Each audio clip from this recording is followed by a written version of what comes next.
ओम जय जय जय नमोस्तु नमोस्तु नमोस्तु नमो अर्हन्ताणं नमो सिद्धाणं नमो ऐरियाणं नमो वज्रायाणं नमो लोये सर्वसामान्यं नमः समय साराय स्वानुभूत्या चकासते चित्स्वभावाय भावाय सर्वभावान्तरच्छिदे तीन भुवन में सार वीतराग विज्ञानता शिव स्वरूप शिवकार नमः त्रियोग संहारी के। अध्यात्म प्रेमी आत्मज्ञानी पंडित श्री दौलतराम जी द्वारा रचित छडाड़ा ग्रंथ में पांचमी ढाळ 12 भावना निर्जरा भावना पाठ करीशुं।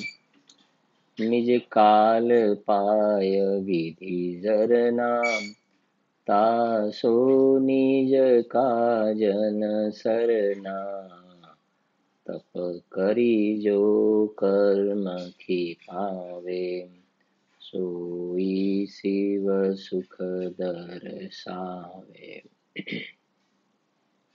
तो ज्या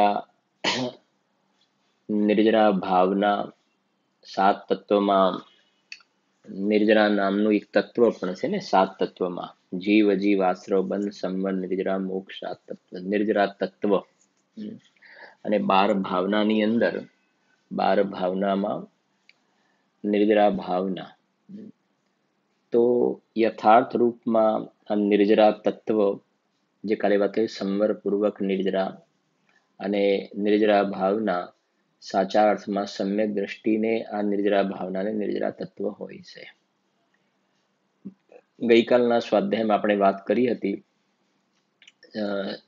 જે આપણી ચર્ચા ચાલી રહી છે બાહ્ય ક્રિયાની વાત અલગ છે પરિણામ અલગ છે અને અંદરમાં આત્માના આશ્રય વિશુદ્ધતા કેટલી છે તો વિશુદ્ધતા કહો કે કસાય શક્તિ કેટલી ટળી છે એનાથી નિર્જરાનો રોલ છે।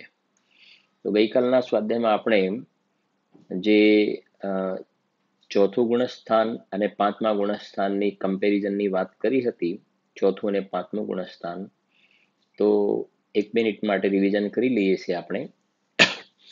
ચોથા ગુણસ્થાન વાળો જે છે ક્રિયા જોઈશું પરિણામ જોઈશું ને વિશુદ્ધતા। તો ગુણસ્થાન ચોથું છે ને એટલે એક ચોકડી કષાયનો અભાવ છે એક ચોકડી કષાયનો અભાવ એટલે વિશુદ્ધતા છે। એક ચોકડી કષાયનો અભાવ એ નાસ્તિથી અને અસ્થિથી એટલે વિશુદ્ધતા છે। તો એ ચતુર્થ ગુણસ્થાન વાળો જીવ શાસ્ત્ર સ્વાધ્યાયમાં લાગેલ છે સ્વાધ્યાયમાં છે પૂજા કરે છે એ વખતે એને મંદ કષાયના પરિણામ છે શુભ પરિણામ છે બરાબર છે કે નહીં અને એની નિર્જરા બરાબર છે ને।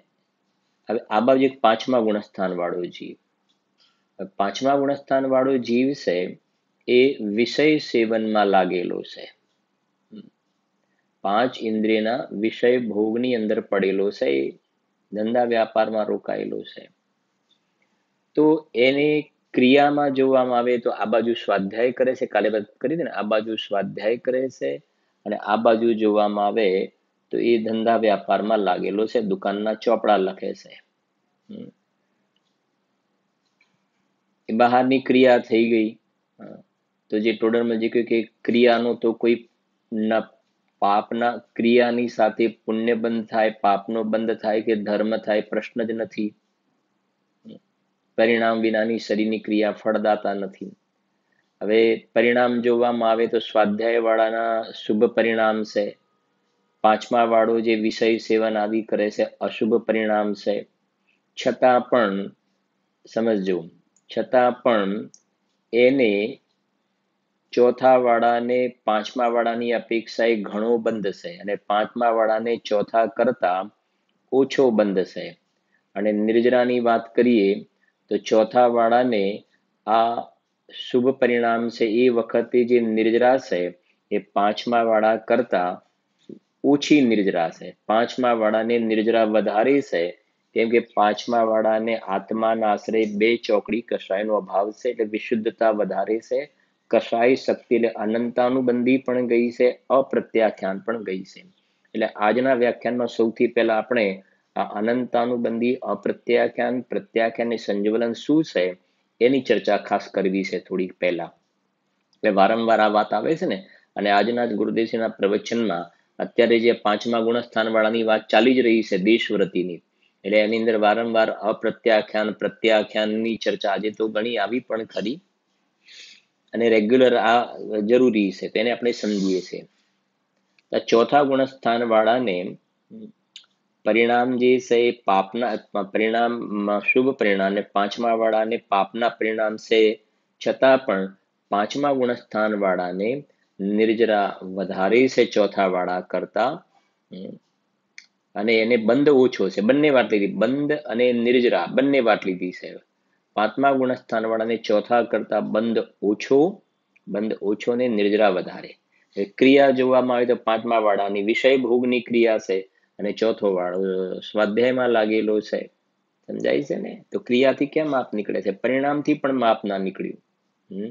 પરિણામ જોવા આવે તો આ બાજુ શુભ પરિણામ છે ચોથા વાળા, આ બાજુ જે છે પાપના પરિણામ છે. તોય આ 5મા વાળાને નિર્જરા વધારે છે, ચોથા વાળાને ઓછી છે. તો 5મા વાળાને કઈ વિષય ભોગના પરિણામ છે માટે નિર્જરા થોડી વધારે છે, એને આત્માની આશ્રય વિશુદ્ધતા વધારે છે. 2 ચોકડી કષાયનો અભાવ છે એટલે નિર્જરા વધારે છે. એ પણ આપણે ચર્ચા કરીશું આ મોક્ષ માર્ગના આધારે.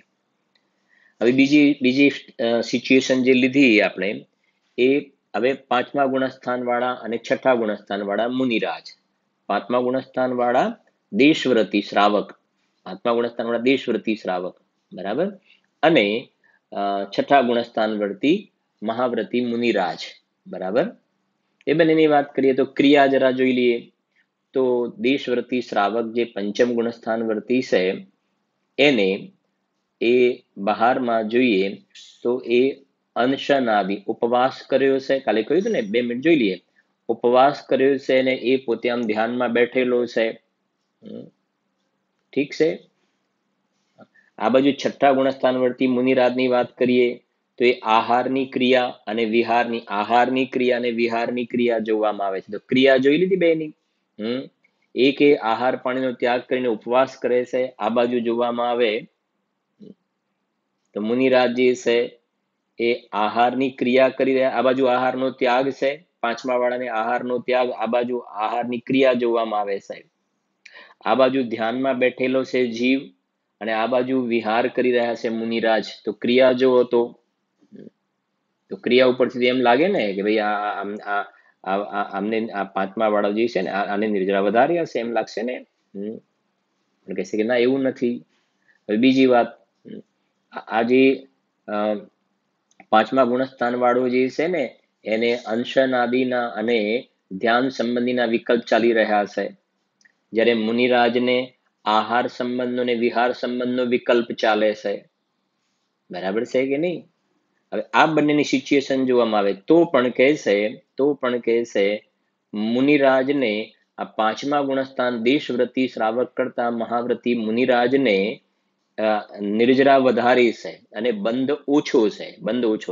ત્યારે 5મા ગુણસ્થાન વાળાને મુનિરાજ કરતા બંધ વધારે છે અને નિર્જરા ઓછી છે. તો આ જે વાત પંડિતજી લખી રહ્યા છે, જો એમાં વાંચીએ છીએ 237 પેજ માટે, બહુ સરસ મોટા અક્ષરમાં લખ્યું છે. જો માટે બાહ્ય પ્રવૃત્તિ અનુસાર નિર્જરા નથી. બાહ્ય પ્રવૃત્તિ અનુસાર નિર્જરા નથી, પણ અંતરંગ કસાય શક્તિ ઘટવાથી, આ છે કસાય શક્તિ ઘટવાથી વિશુદ્ધતા થતા. કેવા શબ્દો મૂક્યા છે ને, બહુ એક શબ્દ વગર. કસાય શક્તિ ઘટી એ નાસ્તીથી, અંદરમાં વિશુદ્ધતા થઈ. કસાય શક્તિ ઘટો એમ કહો કે વિશુદ્ધતા વધી. કસાય શક્તિ ઘટવાથી વિશુદ્ધતા થતા નિર્જરા થાય છે. તેનું આ લાઈન તમારે આખી તૈયાર જ કરી દેવાની, આ લખી દેવાની, તૈયાર કરી દે કે બાહ્ય પ્રવૃત્તિ અનુસાર નિર્જરા નથી. તમારી નોટમાં લખી દો આ, બરાબર છે. બાહ્ય પ્રવૃત્તિ અનુસાર નિર્જરા નથી, બરાબર, પણ અંતરંગ કષાય શક્તિ ઘટતા, અંતરંગ કષાય શક્તિ ઘટવાથી વિશુદ્ધતા થતા નિર્જરા થાય છે. બહુ મહત્વની લાઈન છે. સરસ લાઈન લખીને, બાહ્ય પ્રવૃત્તિ અનુસાર નિર્જરા નથી, પણ અંતરંગ કશાય શક્તિ ઘટવાથી વિશુદ્ધતા થતા નિર્જરા થાય છે. તેનું પ્રગટ સ્વરૂપ આગળ નિરૂપણ કરીશું, ત્યાંથી જાણવું. તમે જોયું પણ હશે કદાચ, બરાબર છે કે નહીં, ક્યાં આવે છે એને આપણે અત્યારે સમય રહે તો જોઈએ છે, પણ એ પહેલા મેં જે તમને કહ્યું ને એ મોક્ષ માર્ગ પ્રકાશક ગ્રંથ આપણે સામે છે જ ખોલેલ છે, એની અંદર બીજો અધિકાર તમે આવી જાઓ. બીજા અધિકારની અંદર આ ખાસ થોડી ચર્ચા કરવી છે, બતાવી દઈએ આપણે. એટલે જો બીજા અધિકરણના 42 નંબરનું પેજ છે, 42 નંબરનું પેજ છે.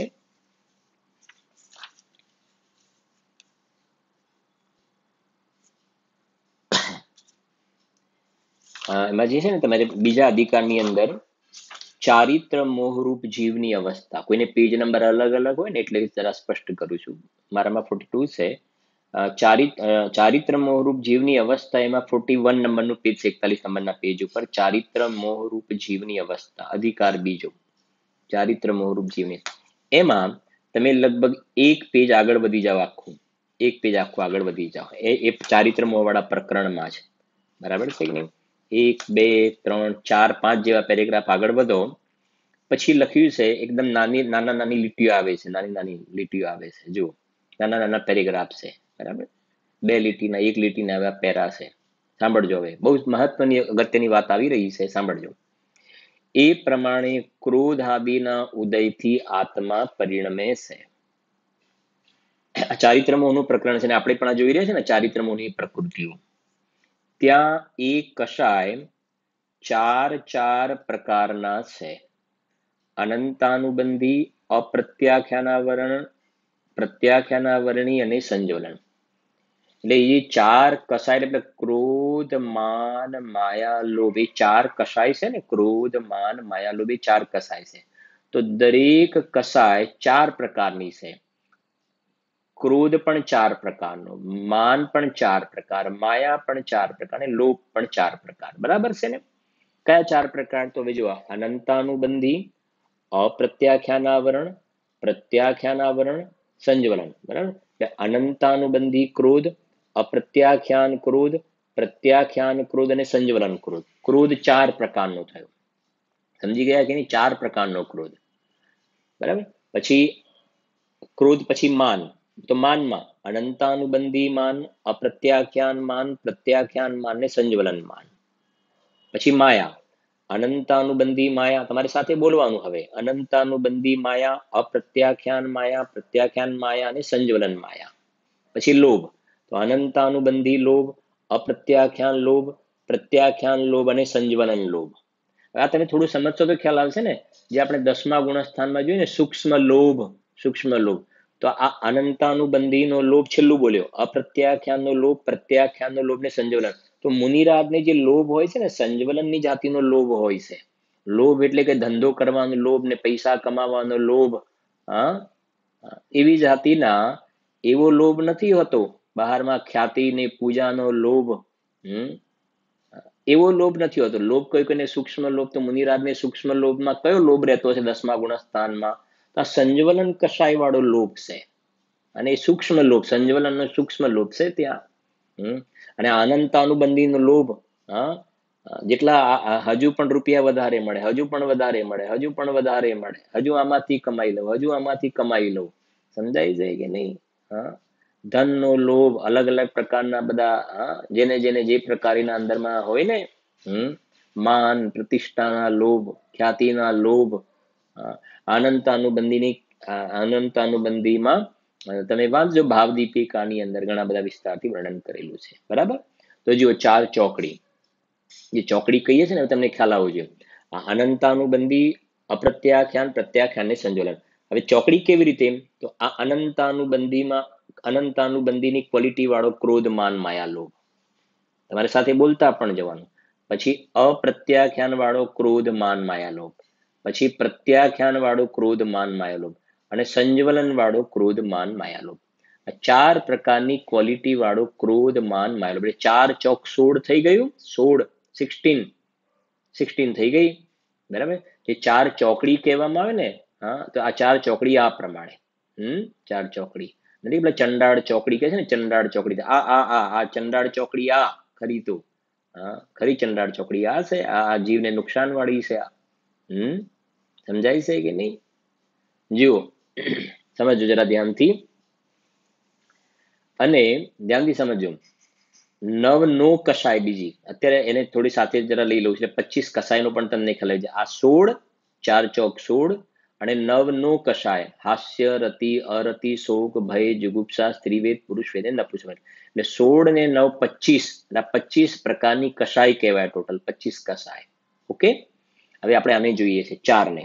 જુઓ પેલું લખ્યું છે, ફરી વાંચું છું. એ પ્રમાણે ક્રોધ આદિના ઉદયથી આત્મા પરિણમે છે, ત્યાં એ કષાય 4 પ્રકારના છે: અનંતાનુબંધી, અપ્રત્યાખ્યાનાવરણ, પ્રત્યાખ્યાનાવરણી અને સંજ્વલન. ગઈકાલના ગુરુદેવના પ્રવચનમાં એક વાત આવી હતી, સારી વાત હતી.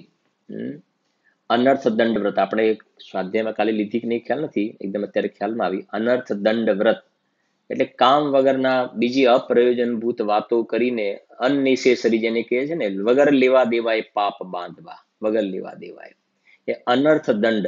અને આ જીવ પ્રયોજનભૂત કરતા અપ્રયોજનભૂત બહુ જ પાપ બાંધે છે, કામ વગરના બહુ જ પાપ બાંધે છે, અને પોતે અંદર સર્વે કરે ત્યારે ખ્યાલ આવે. અને આવું કેમ થાય છે એ પણ જરા થોડી વાત કરી દઉં, કે આ જીવને સ્વાધ્યાયનો રસ નથી, તત્વ ચર્ચા નથી ગમતી, આત્માનું કલ્યાણ નથી ગમતું. હવે ફ્રી પડી ગયો છે, ખાલી છે દિમાગ.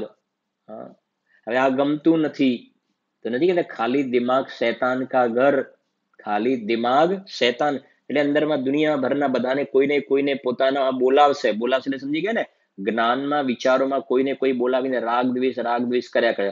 હવે પેલો વ્યક્તિ જે છે એ તો સ્વાધ્યાય કરતો હોય, ત્યાં પેલો વ્યક્તિ તત્વ ચર્ચામાં હોય, ક્યાંક શિબિરમાં રોકાયેલો હોય, ક્યાંક યાત્રામાં હોય, અથવા તો એના કામમાં, અને આ બેઠો અંદરમાં એના વિચારો કરી રાગ દ્વેષ કરી અને પાપના પોટલા બાંધે છે. કોઈ અપ્રયોજનભૂત જેને કહેવાય, અપ્રયોજનભૂત. બરાબર છે કે નહીં? તો ગુરુદેવે તો એમાં જે વાત કરી અનર્થ દંડ, મારે તો જુદું કેવું છે, અનર્થ દંડ.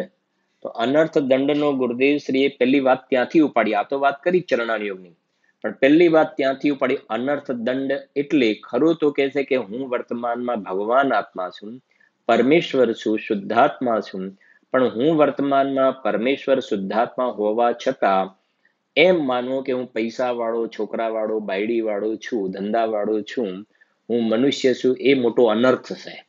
એ સૌથી મોટો અનર્થ છે.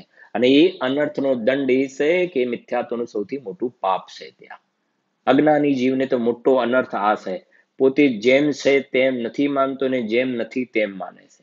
પોતે આત્મા હોવા છતાં પોતાને આ શરીર વાળો માને છે. સમજાય છે કે નહીં? હું કાળો ધોળો એમ માને, એ સૌથી મોટો અનર્થ દંડ છે. બરાબર?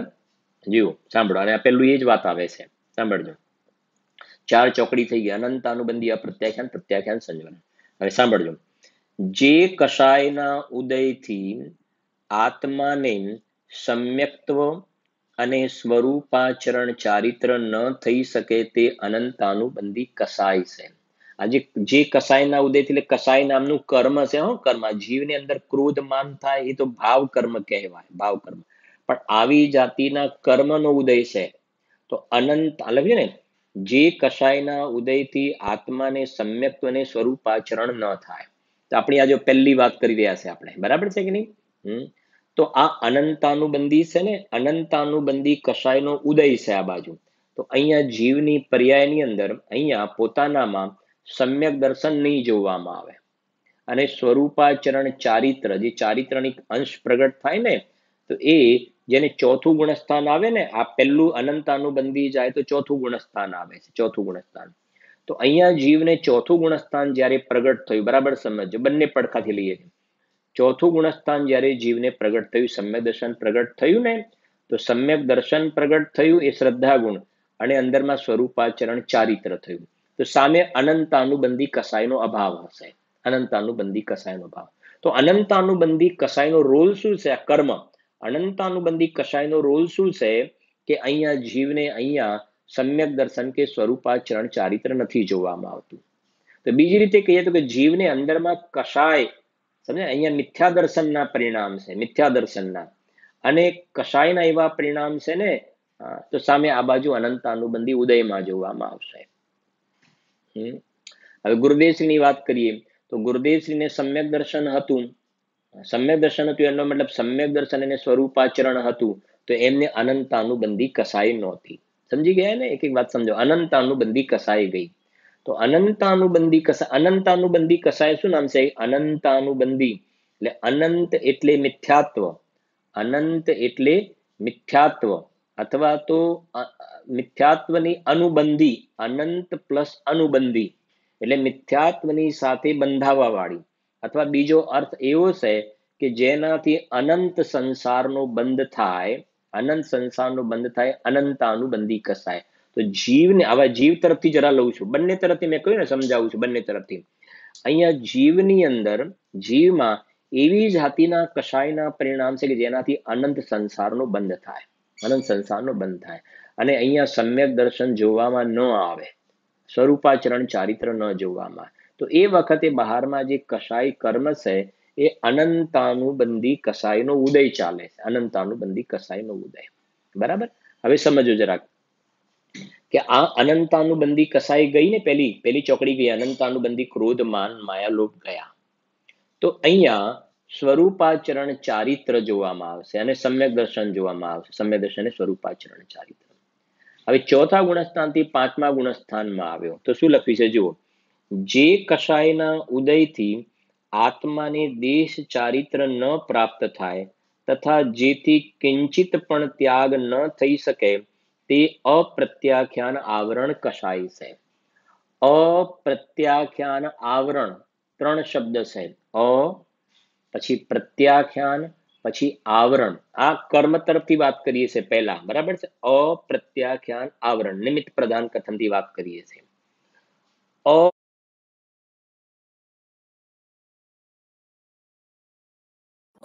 પછી પ્રત્યાખ્યાન એટલે ત્યાગ, ત્યાગ એટલે આંશિક ત્યાગ.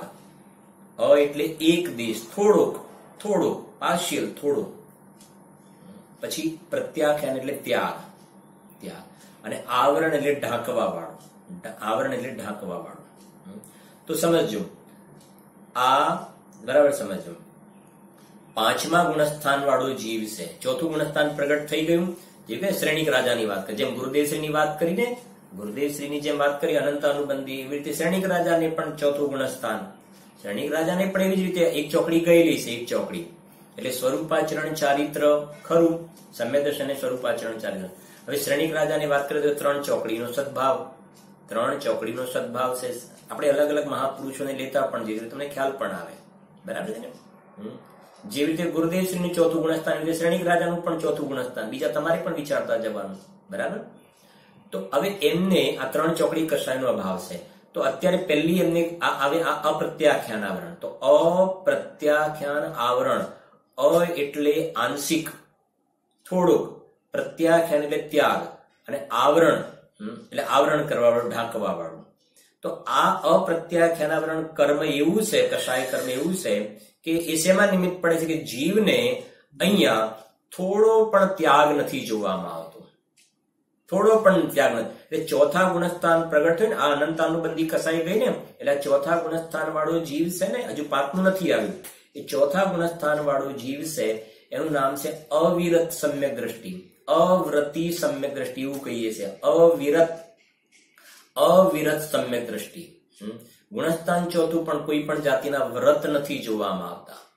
પ્રાણી સંયમ અને ઇન્દ્રિય સંયમ જે કહે ને, 12 પ્રકારની અવિરતિ છે, 12 પ્રકારની અવિરતિ. પ્રાણી સંયમ એટલે પ્રાણી સંયમની અંદર આ જે સ્થાવર કાય જે છે ને, પૃથ્વી કાય, જલ કાય, અગ્નિ કાય, વાયુ કાય, વનસ્પતિ કાય અને એક ત્રસ કાય, એટલે 6 કાય જીવો પ્રત્યે જે સંયમના પરિણામ જેવા હોવા જોઈએ ને, કે જેથી ત્યાગ નામ લાગે, એક દેશ પણ ત્યાગ કહેવાય, એવી જાતિના સંયમના પરિણામ નથી હોતા. એવી રીતે 5 ઇન્દ્રિય અને મન એ ઇન્દ્રિય સંયમ કહેવાય. તો 6 પ્રકારનો ઇન્દ્રિય સંયમ અને 6 પ્રકારનો પ્રાણી સંયમ. એવી રીતે 12 પ્રકારના જે સંયમના પરિણામ કહેવાય, એવી જાતિના વિરતિના પરિણામ નથી હોતા, એટલે અવિરતિ કહેવાય. એટલે ચોથા ગુણસ્થાન પ્રગટ તો થયું, અનંતાનુબંધી કસાઈ ગઈ એટલે સ્વરૂપાચરણ ચારિત્ર અને સમ્યક દર્શન પ્રગટ થયું. સમ્યક દર્શન અને સ્વરૂપાચરણ ચારિત્ર, શ્રેણિક રાજાને સમ્યક દર્શન ખરું કે હા, સ્વરૂપાચરણ ચારિત્ર ખરું કે છે કે હા, એટલું ખરું. પણ એમને જે પ્રાણી સંયમ અને ઇન્દ્રિય સંયમ વાળા જે એક દેશ પણ ત્યાગના પરિણામ હોવા જોઈએ એવા નથી જોવામાં આવતા. આ ચોથા ગુણસ્થાન વાળાની વાત કરી રહ્યા છીએ આપણે. બરાબર છે કે નહીં? હવે સમજો તો એમને અપ્રત્યાખ્યાન આવરણ કર્મનો ઉદય છે. એક સાથે એ પણ સમજો, ચોથા ગુણસ્થાન વાળાની વાત છે ને, તો એમને પ્રાણી સંયમ કે ઇન્દ્રિય સંયમ નથી હોતું, પણ એથી કરીને એમને જે મિથ્યા દ્રષ્ટિને જેવા નિર્દયતાના પરિણામ હોય એવા મિથ્યા દ્રષ્ટિ જેવા નિર્દયતાના પરિણામ નથી હોતા. એક વાત. અને સાથે સાથે મિથ્યા દ્રષ્ટિ જીવને જેવા 5 ઇન્દ્રિયના વિષય ભોગના પરિણામ હોય છે ને, એવી જાતિની ગ્રદ્ધતા વાળા પરિણામ ચોથા વાળાને નથી હોતા. હા, પણ એટલું ચોક્કસ છે કે હજુ એમને સંયમના પરિણામ નથી, એટલે અવિરત સમ્યક દ્રષ્ટિ કહેવાય છે. અસંયમી ચોથા વાળા નામ છે, અવિરતી કહો કે અસંયમી સમ્યક દ્રષ્ટિ. પહેલા વાળો અસંયમી મિથ્યા દ્રષ્ટિ, પહેલા વાળો મિથ્યા દ્રષ્ટિ તો અસંયમી છે જ. ચોથા વાળા નામ આપી છે અસંયમી મિથ્યા દ્રષ્ટિ, આપણે જોઈશું પણ ખરા. અસંયમી સમ્યક દ્રષ્ટિ ચોથા વાળા, અસંયમી સમ્યક દ્રષ્ટિ. તો હવે સમજો, એ એમને ચોથું ગુણસ્થાન આવ્યું. સૌધર્મેન્દ્ર લો હવે આપણે ચોથા ગુણસ્થાન વાળા, બરાબર છે ને? આ ગુરુદેવ શ્રી લીધા, શ્રેણિક રાજા, બરાબર, એક એક આપણે ઉભા કરીએ ચોથા વાળા. તો બાકી બધું લગાવી દો. હવે સૌધર્મેન્દ્ર છે. હવે 3 ચોકડી કસાયનો સદભાવ છે. અપ્રત્યાખ્યાન આવરણ એનો ઉદય છે, સમજી ગયા ને? અપ્રત્યાખ્યાન આવરણનો ઉદય એટલે એટલે નહીં એમ નહીં, એટલે નહીં ને, એટલે થોડુંક, પ્રત્યાખ્યાન એટલે ત્યાગ, થોડોક પણ ત્યાગ એમના જીવનમાં નથી જોવામાં આવતો. સ્વર્ગના દેવો જે સમ્યક દ્રષ્ટિ છે, જેટલા પણ સમ્યક દ્રષ્ટિ જેવો છે ને, કેમ કે દેવ ગતિમાં ચોથા ગુણસ્થાનથી ઉપર હોય જ નહીં, ચોથાથી ઉપર હોય નહીં. નરકમાં ચોથા ગુણસ્થાનથી ઉપર હોય જ નહીં, ચોથું જ થાય. એક પહેલી ચોકડીનો જ અભાવ થાય, જે થાય ને તો પહેલી એનાથી આગળ નહીં જઈ શકે. દેવ અને નારકી પહેલેથી આગળ નહીં જાય, એટલે એને સમ્યક દર્શન સ્વરૂપાચરણ જોવામાં આવે. પણ એ જે દેવ અને નારકી જે છે એમને ચોથું ગુણસ્થાન જેમને પ્રગટ થયું છે, ને અપ્રત્યાખ્યાન આવરણનો ઉદય છે. તો અપ્રત્યાખ્યાન આવરણનો ઉદય છે ને ઘાતવામાં નિમિત્ત છે, અહીંયા પંચમ ગુણસ્થાન નથી જોવામાં આવતું. એટલે જે દેશવ્રતી શ્રાવક કહેવાય ને, એ દેશવ્રત પણ નહીં જોવામાં આવે, જેને દેશ ચારિત્ર ઘાતવામાં નિમિત્ત કારણ છે. અપ્રત્યાખ્યાન આવરણ જેમ અનંતાનુબંધી સમ્યક્ત્વ અને સ્વરૂપાચરણને ઘાતવામાં નિમિત્ત, તો અપ્રત્યાખ્યાન આવરણ જે કસાય કર્મ છે ને, એ જીવને દેશ ચારિત્ર, આંશિક ત્યાગ પણ નથી થવા દેતું, એટલે આંશિક ત્યાગના ઘાતમાં નિમિત્ત કારણ છે. એટલે જો સૌધર્મેન્દ્રને થોડો પણ ત્યાગ નથી જોવામાં આવતો, તેમને એક ચોકડીનો અભાવ છે, એટલે સમ્યક્ત અને સ્વરૂપાચરણ છે, પણ બીજી ચોકડી હજુ ઉદય ચાલે છે, એટલે થોડોક પણ ત્યાગ નથી જોવામાં આવતો, એટલે 5મું ગુણસ્થાન નહીં જોવામાં આવે. દેશ ચારિત્રના ઘાતમાં નિમિત્ત છે આ. અ પ્લસ પ્રત્યાખ્યાન પ્લસ આવરણ, બરાબર? વાંચું છું બીજું, જુઓ. જે કષાયના ઉદયથી આત્માને દેશ ચારિત્ર ન પ્રાપ્ત થાય, દેશ ચારિત્ર થોડુંક પણ, દેશ એટલે થોડું, દેશ એટલે થોડું પણ ચારિત્ર ન જોવા. ચોથા વાળાને તો પ્રશ્ન જ નથી, બરાબર ને? ચોથા વાળો છે તો અસંયમી છે. આ 5મા વાળા જે છે, પછી અહીંયા કહે છે કે 5મું કેમ નથી થતું, તો કહે છે કે જે કષાયના ઉદયથી આત્માને દેશ ચારિત્ર ન પ્રાપ્ત થાય તથા જેથી કિંચિત પણ ત્યાગ ન થઈ શકે તે અપ્રત્યાખ્યાન આવરણ કસાય છે. થોડો પણ ત્યાગ નથી થઈ શકતો, બરાબર છે કે નહીં? હવે આ ચોથા ગુણસ્થાનથી પછી જીવે એવો પુરુષાર્થ કર્યો અંદરમાં. હજુ વિશુદ્ધતા વધી આ બાજુ. આપણે જે પેલું ભણ્યા ને, ચોથા ગુણસ્થાન વાળો જીવ ને 5મા ગુણસ્થાન વાળો જીવ, ખ્યાલ આવે છે કે નહીં? હવે એક એક વસ્તુ એની સાથે આપણે ગોઠવી રહ્યા છે. ચોથા વાળાને ખાલી એક ચોકડીનો અભાવ છે, 5મા વાળાને બીજી ચોકડી અપ્રત્યાખ્યાન ગઈ ને. હવે જરા સમજો, 5મા ગુણસ્થાન વાળો જીવ લઈએ છે, ચોથા વાળાને બાજુમાં મૂકી દઈએ આપણે, બરાબર? 5મા ગુણસ્થાન વાળો જીવ લઈએ, તો 5મા ગુણસ્થાનમાં આપણે મુખ્ય રૂપથી લઈએ છે ને સ્વયંભૂ રમણ સમુદ્રની અંદર જે છેલ્લો મોટો છે, હજાર યાજનના લાંબા મહામત્સ્ય છે, તેની અંદર કેટલાય અસંખ્ય એવા મહામત્સ્ય છે કે જેમના જીવનમાં 5મું ગુણસ્થાન જોવામાં આવે છે, પંચમ ગુણસ્થાનવર્તી છે. તે પંચમ ગુણસ્થાનવર્તી જીવો છે તો એમને આ અનંતાનુબંધી અને અપ્રત્યાખ્યાન 2 ચોકડી કષાયનો અભાવ જોવામાં આવે છે. 2 ચોકડી કષાયનો અભાવ છે. એટલે એમના જીવનમાં દેશ ચારિત્ર જોવામાં આવે છે. પંચમ ગુણસ્થાન વાળા જીવના જીવનમાં દેશ ચારિત્ર જોવામાં આવે છે. આંશિક ત્યાગ થઈ ગયો ત્યાં આગળ. ચોથા વાળા જેવા અસંયમ વાળી સ્થિતિ નથી. એટલે કે જે અપ્રત્યાખ્યાન આવરણનો એમને અભાવ કર્યો. તો અભાવ કોના આશ્રય થયો કે આત્માને આપણે જે પેલી કષાય શક્તિ સમજીએ છીએ ને, કષાય શક્તિ, તો આ પહેલા અનંતાનુબંધી વાળી કષાય શક્તિ ઘટી ગઈ, પછી અપ્રત્યાખ્યાન વાળી કષાય શક્તિ ગઈ, બરાબર. ચોથું 5મા જે પછી મુનિરાજ લીધા આપણે, બરાબર. તો પંચમ ગુણસ્થાન વર્તીની આ વાત કરીએ આપણે, ઠીક છે ને. સીતાજી જયારે અહીંયા હતા, સીતાજી જયારે હતા તો સ્ત્રીની પર્યાયમાં 5મા ગુણસ્થાનથી આગળ નથી જવાતું. 5મા ગુણસ્થાનથી તો સીતાજી જયારે અહીંયા હતા ને ત્યારે એમને પંચમ ગુણસ્થાન હતું. અનંતાનુબંધીને અપ્રત્યાખ્યાન 2 ચોકડી કષાયનો અભાવ હતો. અનંતાનુબંધીને અપ્રત્યાખ્યાન 2 ચોકડીનો અભાવ હતો, બરાબર છે કે. હવે અત્યારે સ્વર્ગલોકમાં છે, 16મા સ્વર્ગમાં છે, અચ્યુત સ્વર્ગમાં સ્વયંપ્રભ નામના દેવ છે ને, પ્રતિન્દ્ર છે. 16મા સ્વર્ગમાં દેવ પર્યાય, તો દેવ પર્યાયમાં ચોથા ગુણસ્થાનથી આગળ નથી હોતું. તો અહીંયા તો એ પ્લસમાં હતા, અહીંયા તો અનંતાનુબંધીને અપ્રત્યાખ્યાન 2 નો અભાવ હતો. હવે સ્વર્ગમાં ગયા ને તો પાછી આ અપ્રત્યાખ્યાન જે એનો અભાવ કર્યો હતો ને એ પાછી અપ્રત્યાખ્યાન ઉદયમાં આવી ગઈ. એટલે અહીંયા તો થોડો ત્યાગ વાળી દશાથી દેશ ચારિત્ર હતું. પાછા ઉપર ગયા ને તો પેલી થોડા પણ ત્યાગ વાળી દશામાંથી પડી ગયા. હવે એ સમ્યક દ્રષ્ટિ અસંયમી થઈ ગયા. ચતુર્થ ગુણસ્થાન છે. આ બધી પદ્ધતિ ખ્યાલ આવે છે ને. ગુણસ્થાન પડી ગયું, જેને કહે ગુણસ્થાન પડી ગયું. 5મું ગુણસ્થાન હતું, એમાંથી 4થું ગુણસ્થાન આવી ગયું ત્યાં. અને જે પેલા 1000 યોજના મહામચ્છ કહ્યા ને, તેમને 5મું ગુણસ્થાન, પછી ત્યાંથી મરીને જશે ને તો સ્વર્ગમાં દેવ બનશે. સ્વર્ગમાં દેવ બનશે તો ગુણસ્થાન કયું? 4થું ગુણસ્થાન આવી જશે, કેમ કે દેવ પર્યાયમાં 4થાથી ઉપર હોય નહીં. એટલે પેલું દેશ ચારિત્ર અત્યારે જે છે દેશ ચારિત્રમાંથી પડી જશે ત્યાં આગળ. એટલી કસાય શક્તિ વધી, નિર્જરા ઘટી, જે આપણે ભણી રહ્યા છે ને. 4થા વાળા કરતા 5મા વાળાને નિર્જરા વધારે, અને 5મામાંથી જો પાછા 4થામાં આવી જાય તો બંધ વધી ગયો અને નિર્જરા પાછી ઘટી ગઈ. જે વાત કરી ને સીતાજીની, તો અહીંયા હતા ત્યારે 5મું ગુણસ્થાન હતું તો નિર્જરા વધારે ને બંધ ઓછો. નિર્જરા વધારે બંધ ઓછો. કોની અપેક્ષા કે અત્યારે જે છે, અત્યારે એમને અહીંયા જે હતા એના કરતા બંધ વધારે ને નિર્જરા ઓછી, એવી રીતે છે. અને લગભગ કાલે આપણે લખાવીશું અથવા તો જોઈશું 4થા ગુણસ્થાનથી છેક 14મા ગુણસ્થાન સુધી કેવી રીતે એની સિસ્ટમેટિક પદ્ધતિ છે આખી. બહુ સુંદર પ્રકરણ છે આખું, બરાબર.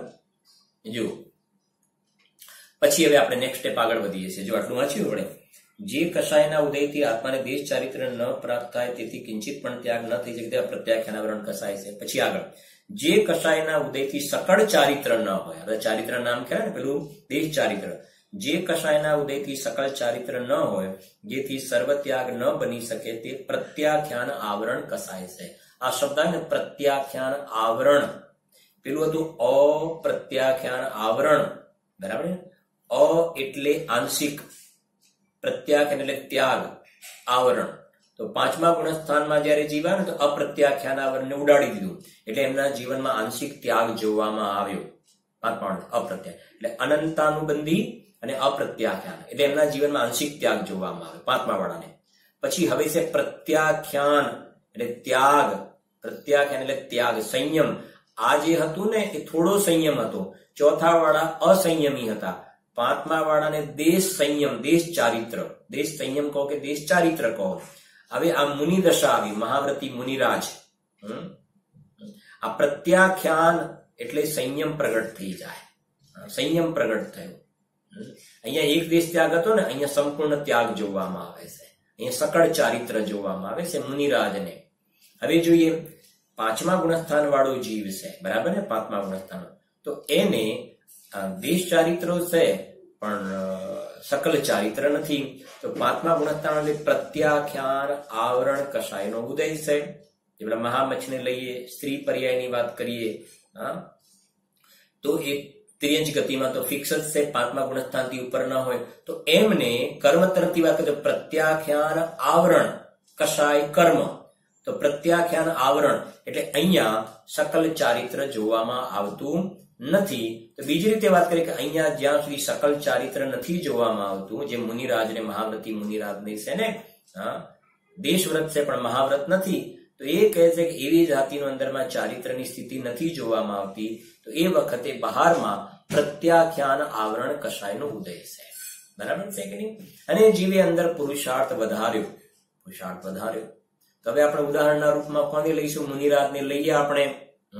તો કુંદ કુંદાચાર્ય, અમરચંદ્ર આચાર્ય, એવા કેટલાય મુનિરાજના નામ લઈ શકીશું ને આપણે, કે જેના માટે હમણાં હિસાબ કહીશું 3 ચોકડી કષાયનો ભાવ, 3 ચોકડી કષાયનો ભાવ ભૂલીએ છે ને, હવે ખ્યાલ આવે છે ને, 3 ચોકડી. તો મુનિરાજને, તો કુંદ કુંદાચાર્ય દેવને 3 ચોકડી કષાયનો ભાવ, એટલે અનંતાનુબંધી, અપ્રત્યાખ્યાન આવરણ અને પ્રત્યાખ્યાન આવરણ. તો પ્રત્યાખ્યાન આવરણ એટલે જે ત્યાગ ઉપર આવરણ કરવા વાળું જે કર્મ હતું ને, એમને આત્માના આશ્રય કરીને સ્વભાવના આશ્રય એ પ્રત્યાખ્યાન આવરણ કર્મને પણ એનો પણ અભાવ કર્યો, પ્રત્યાખ્યાન આવરણ કર્મનો પણ અભાવ કર્યો. તો આ બાજુ મુનિરાજને સકળ ચારિત્ર જોવામાં આવે છે. સકલ ચારિત્ર 3 ચોકડી કષાયનો અભાવ, સકલ ચારિત્ર જે આપણે પેલું ભણ્યા છે ને, 4થું ગુણસ્થાન, 5મું ને 6થું ગુણસ્થાન. હવે આપણને ખ્યાલ આવવો જોઈએ કે આપણે 3 ચોકડી કષાયનો અભાવ એટલે વિશુદ્ધતા વધારે, તો નિર્જરા વધારે. એ આહાર લે, વિહાર કરે તો પણ મુનિરાજની નિર્જરા વધારે, કેમ કે આ 3 ચોકડી કષાયનો અભાવ છે, અને આ બાજુ આત્માના આશ્રય એટલે વિશુદ્ધતા વધી છે. હવે વાત કરીને, હવે એ કુંદ કુંદાચાર્ય, અમરચંદ્ર આચાર્ય અહીંયાથી સ્વર્ગમાં ગયા ને, દેવગતિમાં ગયા. તો વિચાર કરો, અહીંયા તો દેવગતિમાં ગયા, દેવગતિમાં તો 4થું ગુણસ્થાન હોય, દેવગતિમાં ગુણસ્થાન 4થાથી ઉપર હોય નહીં. એટલે અહીંયા હવે તમે સમજીએ ને, અહીંયા એમને જે બંધ અને નિર્જરા હતી ને, એના કરતા દેવગતિમાં બંધ અહીંયા કરતા બંધ વધી ગયો, અને અહીંયા જે નિર્જરા થતી હતી એના કરતા નિર્જરા એમની ઓછી થઈ ગઈ, નિર્જરા ઓછી થઈ ગઈ. પણ એક વાત કન્ફર્મ છે આ બધા માટે, કે ત્યાંથી આવશે ને, અને આવશે ને આ બધી 4 ચોકડીના અભાવ કરી અવિપાક નિર્જરા કરી અને નિર્વાણ પદને પ્રાપ્ત થવા વાળા છે. આપણે જોઈએ છે પછી. આ તો ગયા છે ઉપર, પણ આવીને આ 4 પાછા ફરીથી આનો સંજ્વલનનો અભાવ કરી અને મોક્ષમાં જવા વાળા છે. બધા મોક્ષમાં જવા વાળા છે. કેમ કે એક સમ્યક દર્શન પ્રાપ્ત કરીને પેલી અનંતાનુબંધી ગઈ, સમ્યક દર્શન પ્રાપ્ત કરી લીધું એટલે બેડો પાર થઈ ગયો. એટલે વારંવાર આપણે જે ગુરુદેવશ્રી જે સમ્યક દર્શનનો મહિમા ગાયો, હે ભવ્ય જીવ ગમે તે રીતે આ દુર્લભ મનુષ્ય પર્યાયમાં તો સમ્યક દર્શન પ્રાપ્ત કરી લે. આજે પણ ગુરુદેવશ્રીએ ઘણા દુર્લભ મનુષ્ય પર્યાયનો મહિમા પણ ગાયો. કે જમતી વખતે ફોન આવે તો ફોન લઈ લે, અલા ભલામણ શાંતિથી ખાતો ખરો, ભોજન કર. એ વખતના જમાનાની વાત કરી. ઘંટડી વાગે, હવે તારી ઘંટડી વાગી જશે ને ઘડીકમાં, શું કરીશ તું બોલો?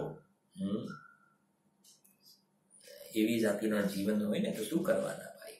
જુઓ, તો હવે સમજો, જે મુનિરાજ છે ને, મુનિરાજને આ શું લખ્યું છે? સકલ ચારિત્ર પ્રગટ થયું છે મુનિરાજને. તે અનંતાનુબંધી અપ્રત્યાખ્યાન પ્રત્યાખ્યાન કહી તો સકલ ચારિત્ર ઉત્પન્ન થયું. હવે એમના જીવનમાં એક સંજ્વલન કષાય ચાલી રહી છે, સંજ્વલન કષાય. હવે સંજ્વલન કષાયનો રૂલ શું છે સમજો, કે એ સંજ્વલન કષાય જે છે ને, આ મુનિરાજને 3 ચોકડી કષાયનો અભાવ થયો ને, અભાવ, તો એટલું તો ચારિત્ર, એ સકલ ચારિત્ર. અને સંજ્વલન કષાયનો જે ઉદય છે અને એમાં જે જોડાય છે તેમને રાગ જે જોવામાં આવે છે, શુભ રાગ જોવામાં આવે, તો એનાથી આ સકળ ચારિત્રમાં દોષ ઉત્પન્ન થાય છે. સકળ ચારિત્રમાં શું થાય છે? દોષ. સકલ ચારિત્રનો નાશ નથી થતો, કેમ કે દેશગાતી પ્રકૃતિ છે, એટલે સકલ ચારિત્રની અંદર દોષ ઉત્પન્ન કરે છે. સકલ ચારિત્રમાં દોષ. અને બીજી રીતે કહીએ ને તો આ જ્યાં સુધી આ હોય છે ને સંજ્વલન કષાય, ત્યાં સુધી જીવને યથાખ્યાત ચારિત્ર નથી થતું. યથાખ્યાત ચારિત્ર એટલે જે 11, 12, 13 એ બધા ગુણસ્થાનમાં જે જોવામાં છે યથાખ્યાત ચારિત્ર, આત્માનો જેવો બેઝિક સ્વભાવ છે એવી જાતિનો પર્યાયમાં ખુલ્લો થઈ જવો. આત્માનો પૂર્ણ વિતરાગ સ્વભાવ છે તો પર્યાયમાં પૂર્ણ વિતરાગતા થવી, યથાખ્યાત કહેવામાં, યથાખ્યાત ચારિત્ર. મુનિ દશામાં 6, 7 વગેરે ગુણસ્થાનની અંદર સકલ ચારિત્ર તો છે પણ યથાખ્યાત નથી. કેમ કે હજુ થોડો રાગ છે ને, સંજ્વલનનો રાગ. આ સંજ્વલન કષાય ઉદય જે છે, સંજ્વલન કષાય કર્મનો, એ અહીંયા સકલ ચારિત્રમાં દોષ ઉત્પન્ન કરે છે. યથાખ્યાત ચારિત્ર નથી જોવામાં આવતું એની હાજરીમાં. જો લખ્યું છે સાંભળો, જે કષાયના ઉદયથી સકળ ચારિત્રમાં દોષ ઉપજ્યા કરે. તો મુનિરાજ ને કુંદકુંદ આચાર્ય, અમૃતચંદ્ર આચાર્ય વગેરેને 3 ચોકડીનો કષાય, બરાબર સમજો, આ 3 ચોકડી કષાયનો અભાવ, એનું નામ સકલ ચારિત્ર, એનું નામ સકલ ચારિત્ર. અને સંજ્વલન કષાયમાં મહાવ્રત આદિના જે પરિણામ જોવામાં આવે છે ને, શુભ ભાવ, એ તો આ સકલ ચારિત્રમાં દોષ ઉત્પન્ન કરે છે. અને આ મહાવ્રતના પરિણામને ચારિત્ર સમજે છે તો ભૂલ પડી ગઈ ને, પકડાય છે કે એક વાર. આ જે છે એના ઉદયમાં તો મહાવ્રતના પરિણામ જે શુભ ભાવ જોવામાં આવે છે એ તો આ ચારિત્રમાં દોષ ઉત્પન્ન કરે છે. અને આ નીકળી ગયું ને તો આ 4 નીકળી ગયા, 4 ચોકડી યથાખ્યાત ચારિત્ર જોવામાં આવે. તો આનો ઉદય છે તો લખે છે કે જેથી યથાખ્યાત ચારિત્ર ન થઈ શકે, સંજ્વલન કષાય છે. સંજ્વલન કષાયના ઉદયમાં આ ગ્રંથ લખવાનો ભાવ આવે, ધર્મોપદેશનો ભાવ આવે, આહારના પરિણામ, વિહારના પરિણામ જોવામાં આવે, યાત્રાના પરિણામ જોવામાં આવે મુનિરાજને. અને એ જ્યાં સુધી આવા પરિણામ જોવામાં આવે છે ને ત્યાં સુધી એમના જીવનમાં યથાખ્યાત ચારિત્ર નથી જોવામાં આવતું. આ જ્યાં સુધી કષાયનો કણ જીવતો હોય છે ને, આ કષાય કહેવાય, મંદ કષાય. છઠ્ઠા ગુણસ્થાનમાં સંજ્વલનની તીવ્ર કષાય. આ કષાયનો કણ જ્યાં સુધી હોય છે ત્યાં સુધી યથાખ્યાત ચારિત્ર નથી થતું. સમજાય છે કે નહીં? હવે આ અજ્ઞાની જે મંદ કષાયને ઉપાદેય માનીને એને વળગીને બેઠેલો છે, આ સમજે, થોડો અભ્યાસ કરે તો ખ્યાલ આવે ને. જો એટલે લખ્યું ને, જે કષાયના ઉદયથી સકલ ચારિત્રમાં દોષ ઉપજ્યા કરે, જેથી યથાખ્યાત ચારિત્ર ન થઈ શકે તે સંજ્વલન કષાય છે. તો આવી રીતે એટલે 6ઠું ગુણસ્થાન, 7મું, 8, 9 અને 10 ત્યાં સંજ્વલન કષાય છે ને. ખાલી કહ્યું તું મંદ કે તીવ્ર, મંદ, મંતર, મંતમ ને સૂક્ષ્મ, એ પ્રમાણે જોવામાં આવે છે. અને એ નીકળી ગઈ તો જયારે 12મા ગુણસ્થાનમાં આવે યથાખ્યાત ચારિત્ર થઈ ગયું, ક્ષીણમો થઈ ગયું. ત્યાં એવી રીતે આ અનંતાનુબંધી, અપ્રત્યાખ્યાન, પ્રત્યાખ્યાન અને સંજ્વલન, બરાબર, એનો રોલ શું છે આપણે ખ્યાલ આવે. જો હવે નીચે લખે, સાંભળજો. હવે અનાદિ સંસાર અવસ્થામાં, અનાદિકાળથી આ સંસાર, એ 4 કષાયોનો નિરંતર ઉદય હોય છે. આ અજ્ઞાની મિથ્યા દ્રષ્ટિ જીવને 4 જોવામાં, અનંતાનુબંધી, અપ્રત્યાખ્યાન, પ્રત્યાખ્યાન અને સંજ્વલન 4 જોવામાં આવે છે. કેવી રીતે જરા વિચાર કરો તો ખ્યાલ આવે. 4 કષાયનો ઉદય છે. આ અજ્ઞાની મિથ્યા દ્રષ્ટિ જીવને સ્વરૂપાચરણ ચારિત્ર સમ્યક દર્શન છે કે ના? તો આનો ઉદય છે. દેશ ચારિત્ર છે કે ના? 5મું ગુણસ્થાન દેશ ચારિત્ર છે કે ના? તો આનો ઉદય છે. અચ્છા, સકલ ચારિત્ર છે, મુનિરાજને જે સકલ ચારિત્ર એવું છે કે ના? તો પ્રત્યાખ્યાનનો પણ ઉદય છે તારે. અચ્છા, યથાખ્યાત ચારિત્ર છે તારે કે ના? તો તારે સંજ્વલનનો પણ ઉદય છે. તો મિથ્યા દ્રષ્ટિ જીવને આ 4 કષાયોનો બિલકુલ ઉદય અનાદિથી ચાલી રહ્યો, 4નો ઉદય ચાલી રહ્યો છે. એટલે ક્યારે કે આ અજ્ઞાની કષાયોનો, હોલસેલ કષાયોનો માલિક છે, નથી કે અમે હોલસેલના વ્યાપારી. મિથ્યા દ્રષ્ટિ હોલસેલ કષાયનો, એને અનંત અનુબંધી, અપ્રત્યાખ્યાન બધું જોવામાં આવે. એટલે કે જો હવે અનાદિ સંસાર અવસ્થામાં એ 4 કષાયોનો નિરંતર ઉદય હોય છે, દરેક સમય ઉદય ચાલી રહ્યો છે. હવે સાંભળજો થોડીક વાત. પરમ કૃષ્ણ લેશ્યારૂપ તીવ્ર કષાય હોય ત્યાં પણ, તથા શુક્લ લેશ્યારૂપ મંદ કષાય હોય ત્યાં પણ નિરંતર એ 4 કષાયોનો ઉદય રહે છે. કારણ કે તીવ્ર મંદતાની અપેક્ષાએ એ અનંતાનુબંધી આદિ ભેદ નથી, પણ સમ્યક્ત્વ આદિ ઘાતવાની અપેક્ષાએ એ ભેદ છે. બહુ મહત્વની વાત પંડિતજી કરી રહ્યા છે. શું કહેવું છે અહીંયા ગાડી કે પરમ કૃષ્ણ લેસ્યારૂપ તીવ્ર કષાય હોય ત્યાં પણ તથા શુક્લ લેસ્યારૂપ મંદ કષાય હોય ત્યાં પણ નિરંતરે ચારેય કષાયનો ઉદય રહે છે. જો સાંભળજો કે એક સાતમી નરકનો નારકી લઈએ છીએ આપણે, મિથ્યા દ્રષ્ટિ સાતમી નરકનો નારકી, એને આ પરમ કૃષ્ણ લેસ્યા, કૃષ્ણ એટલે ખરાબમાં ખરાબ લેસ્યા, એકદમ બોટમ વાળી, તો સાતમી નરકના નારકીને આ કૃષ્ણ લેસ્યા છે, કૃષ્ણ લેસ્યા, તો એને અનંતાનુબંધી અપ્રત્યાખ્યાન પ્રત્યાખ્યાન સંજ્વલન ચારેય કષાય છે, મિથ્યા દ્રષ્ટિ છે સાતમી નરકનો નારકી, લેસ્યા કૃષ્ણ છે. અને આ બાજુ એક દ્રવ્યલિંગી મુનિરાજ છે, દ્રવ્યલિંગી મુનિરાજ જેમને આત્માનો અનુભવ નથી, મિથ્યા દ્રષ્ટિ છે, બંને સમજજો. તો આ બાજુ દ્રવ્યલિંગી મુનિરાજ જેમની લેસ્યા, હવે લેસ્યા શબ્દ બોલું છું, દ્રવ્યલિંગી મુનિરાજને કૃષ્ણ નહીં, નીલ, કાપોત, પીત, પદ્મની શુક્લ લેસ્યા છે. દ્રવ્યલિંગી મુનિરાજને લેસ્યા શુક્લ મંદ કષાય. આ બાજુ સાતમી નરકના નારકીને સંક્લેશ પરિણામ તીવ્ર કષાય છે, કૃષ્ણ લેસ્યા છે, આ બાજુ શુક્લ લેસ્યા છે. બરાબર છે કે નહીં? તો આ બંનેમાં હવે આ બંનેની અંદર કોણ સમ્યક દ્રષ્ટિ ને કોણ મિથ્યા દ્રષ્ટિ? તો કે છે તો બંને મિથ્યા દ્રષ્ટિ, તો કોને અનંતાનુબંધી છે અને કોને નથી? તો કહે છે કે આ સાતમી નરકના નારકીને પણ અનંતાનુબંધી અપ્રત્યાખ્યાન પ્રત્યાખ્યાન સંજ્વલન ચારે જોવામાં, અને આ દ્રવ્યલિંગી મુનિરાજને લેસ્યા ભલે શુક્લ લેસ્યા હોય છતાં પણ એ દ્રવ્યલિંગી મુનિરાજને પણ અનંતાનુબંધી અપ્રત્યાખ્યાન પ્રત્યાખ્યાન સંજ્વલન ચારે જોવામાં. કેમ? પંડિતજી લખ્યું કે આ કષાયની તીવ્રતા મંદતા સાથે અનંતાનુબંધીને કોઈ રિલેશન નથી. આ તો તમે કષાય તીવ્ર છે ને આને કષાય મંદ છે, કષાય તીવ્ર મંદ સાથે આ અનંતાનુબંધીને કોઈ સંબંધ નથી. આ ચારે ચોકડીનો સંબંધ છે તે સમ્યક્તવાદી ઘાતવાની અપેક્ષાએ છે. જેમ કે જે અનંતાનુબંધી કષાય જે છે એ સમ્યક્ત અને સ્વરૂપાચરણને ઘાતે છે, અપ્રત્યાખ્યાનાવરણ કષાય જે છે એ દેશ ચારિત્રને ઘાતવામાં નિમિત્ત કારણ છે, પ્રત્યાખ્યાનાવરણ કષાય જે છે એ શકલ ચારિત્રને ઘાતવામાં નિમિત્ત છે, અને સંજ્વલન કષાય જે છે એ યથાખ્યાત ચારિત્રને ઘાતવામાં નિમિત્ત કારણ છે. એવી રીતે આ અનંતાનુબંધીનો રિલેશન છે, એને બરાબર આપણે સમજવું જોઈએ. થોડીક શેષ ચર્ચા છે એને આપણે આવતીકાલના સ્વાધ્યાયમાં વાત કરીશું.